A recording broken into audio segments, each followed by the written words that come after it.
Okay, so imagine this. You're handed like a script right before a big debate, and it tells you exactly what to say about a super complex issue. Oh, wow. You don't even know the questions yet, but there's your answer, all prepackaged. Interesting. Kind of feels like cheating a little bit, right? Yeah, well, it's definitely not like real critical thinking. Sounds more like propaganda, Sure. Exactly. than a genuine back and forth. Yeah, and that's what is so interesting about this book, In My Jewish State, by Elana Sztokman. Mm-hmm. It's like she takes us behind the curtain of pro-Israel advocacy and shows how this script is created and how it's used to shape the conversation about Israel and Palestine. For decades. For decades. It's not just about like the arguments themselves, though, but the specific language used, the way they frame it. The rhetoric. The emotional appeals, all of that. Exactly. It's like she's giving us this anthropologist toolkit to dissect this rhetoric and understand how it works. And what makes it even more compelling, I think, is that Sztokman is writing from a place of deep personal experience. Oh, absolutely. Like she grew up in an Orthodox Jewish community, was super involved in pro-Israel activism, even lived over the Green Line for a time.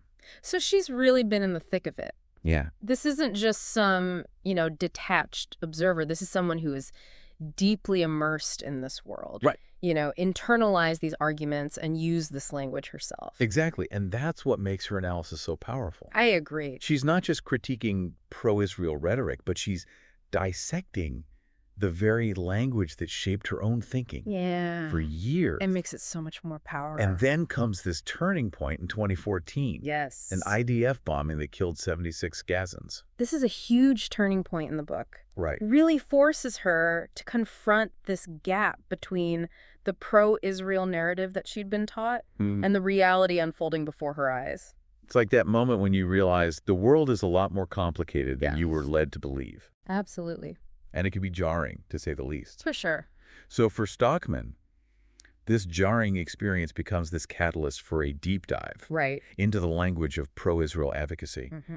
She starts to see how language is being used almost like a weapon. That's a good way to put it. To shape perceptions, justify actions, and silence dissent. And she uses this term I found really fascinating, verbal violence. Interesting. It's this idea that the way we talk about conflict, the labels we use, the narratives we create can actually lay the groundwork for physical violence. Absolutely. It's like words can wound just as deeply as weapons. Right. And that dehumanizing language can make it easier to justify harming others. Okay, so let's get into the nitty-gritty of how this language actually works. Yeah, let's unpack it. Sztokman breaks down several key strategies that she sees being used over and over again. One of the most prominent is portraying Jews and Israelis as inherently good, righteous, almost flawless victims. It's this image of the eternally persecuted people fighting for their survival against all odds. And you see this reflected in so many ways, right? Absolutely. Like in this quote from a famous rabbi that Sztokman analyzes, where he says, Israel has taken a barren land and made it bloom again. Israel is the home of hope. On the surface, it sounds beautiful, inspiring even. Yeah. But as Sztokman points out, right, this narrative completely erases the Palestinians who were already living on that land, and it ignores the very real suffering they've endured as a result of Israel's actions. It's like this selective storytelling right, that highlights one side's narrative while completely silencing the other. And that silencing is really key to understanding how this rhetoric works, because the flip side of portraying Israelis as purely good is portraying Palestinians as having no history. Right. No culture, no legitimate claims to the land. Yeah. Nothing really beyond terrorism. Like reducing an entire people to a single negative dimension. It's this one label. And this kind of dehumanizing language makes it much easier. Makes it so much easier to dismiss their suffering and justify actions against them. Exactly. And Sztokman gives some really disturbing examples of this kind of rhetoric from social media, political speeches, even educational materials. Like this one social media post she dissects. Yeah. Where someone argues that wiping out Gaza is the only moral choice because they're all terrorists. Wow. It's just chilling. Yeah. It's like this language creates a world where there's no room for nuance. Right. No possibility of dialogue. No recognition of shared humanity. It's just us versus them. Yeah. good versus evil. And this kind of black and white thinking is incredibly dangerous. Is so dangerous. It's because it makes any kind of peaceful resolution seem impossible. Impossible. It's like you're setting the stage for perpetual conflict. Yeah, you're just perpetuating the cycle of violence. Mm-hmm. And it's not just demonizing Palestinians. Yeah. Sztokman also points out how this language is used to dismiss any criticism of Israel, no matter how valid absolutely. or well-intentioned. Any critique, even from within Israel itself, is often labeled as anti-Semitism. Right. It's like this shield that shuts down any possibility of debate or dissent. Like, you can't even question a specific policy or action without being accused of hating all Jews. Exactly. And this has some dangerous consequences. Yeah. You know, it makes it impossible to have a nuanced conversation about the complexities of the conflict. Right. It shuts down any attempt to acknowledge the legitimate grievances of the Palestinian people. Right. And ultimately prevents any meaningful progress towards peace. And then there's this whole other layer of language that Sztokman unpacks, which is how pro-Israel rhetoric justifies pretty much any action Israel takes, even those that are morally questionable. Right. There's this constant refrain of no other choice. Right. This idea that Israel is constantly under existential threat and therefore must do whatever it takes to survive. And she talks about how this argument often gets tied into religious language. Yes. Like this idea that Israel's actions are divinely ordained, part of God's plan. Which, while, you know, these arguments might contain some truth, they're often used in a very manipulative way to avoid accountability or to silence any dissenting voices. Right. It's like, don't question us. We're just doing what God wants. Exactly. But the book isn't all doom and gloom. Oh, no. One of the things I found really inspiring is how Sztokman charts her own personal evolution. Yeah. Like how she started to question these narratives and ultimately shifted her own views. It's a powerful testament to the power of critical thinking, empathy, and open-mindedness. Right. It shows that change is possible, Yes. even when you're deeply embedded in a particular worldview. And it wasn't like this overnight conversion or anything. No, it was a gradual process. It was a process. That started with that turning point, that bombing in Gaza, and then continued as she started engaging in dialogue with Palestinians, hearing their stories and seeing the world through their eyes. She talks about her involvement with an organization called Kids for Peace. Yes. Which brings together Israeli and Palestinian youth and how transformative those interactions were for her. Absolutely. And then she even started her own podcast, Women Ending War, with Palestinian co-hosts. Wow. Which is just incredible. Yeah. It's like she's showing us that the path to peace starts with human connection, with listening to each other's stories and recognizing our shared humanity. And this process of personal evolution really took on a whole new dimension with the events of October 2023. Right. Suddenly the war wasn't just something she was analyzing academically. Yeah. It was directly impacting her own family, her community, her entire world.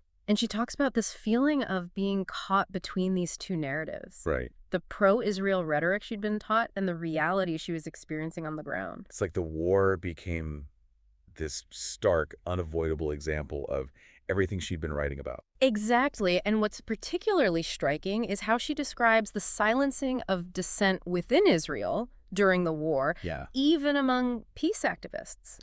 It highlights this pressure to conform, the fear of speaking out, and the courage it takes to challenge the dominant narrative. Especially in times of crisis. Absolutely. But even amidst all the darkness and despair, she also saw these glimmers of hope, particularly in the women's peace movements that were emerging, challenging the status quo and demanding a different path forward.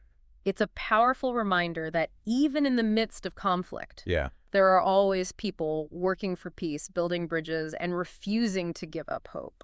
So where does this leave us, the listeners? What can we take away from all of this? I think one of the most important things Sztokman does is challenge us to be more aware of the language being used around us, especially when it comes to conflict.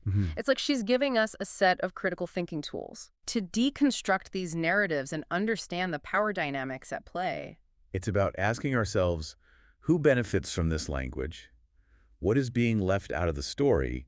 Whose voices are being silenced? Exactly. And it's not just about analyzing the news or social media. Right. It's about examining our own language. Yeah. The ways we might be unconsciously perpetuating harmful stereotypes or justifying injustice. And this is where it gets really personal. Yeah. Because we all have biases, we all have blind spots. And it takes real effort to acknowledge those blind spots and to challenge the assumptions we've been carrying around for years, maybe even our whole lives. But what Sztokman shows us is that this journey of self-reflection is absolutely essential. Yes. Especially if we want to create a more just and peaceful world. Yeah, it's like that saying, the truth will set you free, but sometimes the truth is messy and uncomfortable. Right. And it requires us to really confront our own biases and preconceived notions. It's not always an easy process.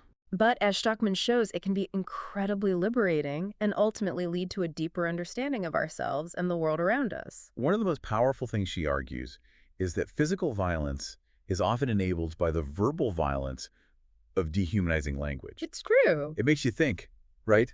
Like if you can convince yourself that another group of people is less than human, it becomes so much easier to justify treating them inhumanely. It's a chilling thought, but it's something we see play out time and again throughout history. And that's why it's so crucial to pay attention to the language being used, to challenge narratives that strip people of their humanity, and to speak up for those who are being silenced or demonized. It's about recognizing that words have power, and that we all have a responsibility to use that power wisely and ethically. Absolutely, and that's what makes In My Jewish State such a valuable and timely book. Yes. It's not just about the Israeli-Palestinian conflict, it's about the ways language is used to manipulate, to dehumanize, to justify violence in all sorts of contexts. It's a call to action for all of us to be more aware of these tactics and to push back against them. So as you were reading this book, was there a specific example of pro-Israel rhetoric that surprised you? Something that made you really stop and think?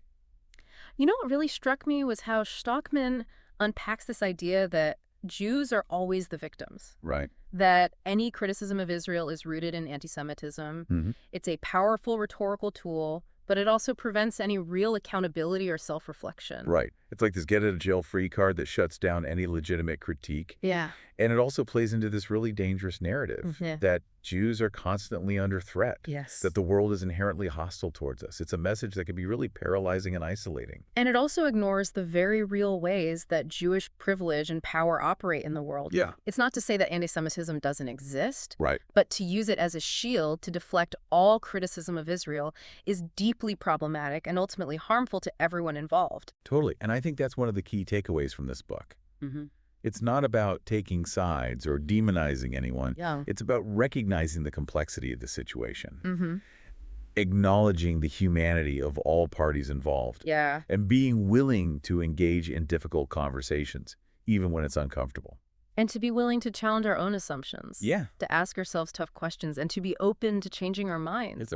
Because ultimately, peace can only be built on a foundation of honesty, empathy, and a willingness to see the world through multiple lenses. So for anyone who's feeling even a little bit intrigued by what we've been discussing today, I highly recommend checking out In My Jewish State. Yes, it's a great book. It's a powerful and personal book that will stay with you long after you finish reading it. And it's a book that will challenge you to think more deeply about the language we use, the narratives we believe, and the world we want to create. It's a call to action to become more conscious and compassionate global citizens. It really is. So if you're ready to dive into those deep waters of language power and the search for peace, check out In My Jewish State and let us know your thoughts. We'd love to hear what resonated with you, what challenged your assumptions, or what questions it raised for you about the conflicts you care about. What piece of pro-Israel rhetoric surprised you the most? Let us know in the comments below. Thanks for joining us on this deep dive into Elana Sztokman's In My Jewish State. Don't forget to subscribe and share this with someone who loves to learn and challenge their assumptions. Until next time, keep questioning, keep learning, and keep diving deep.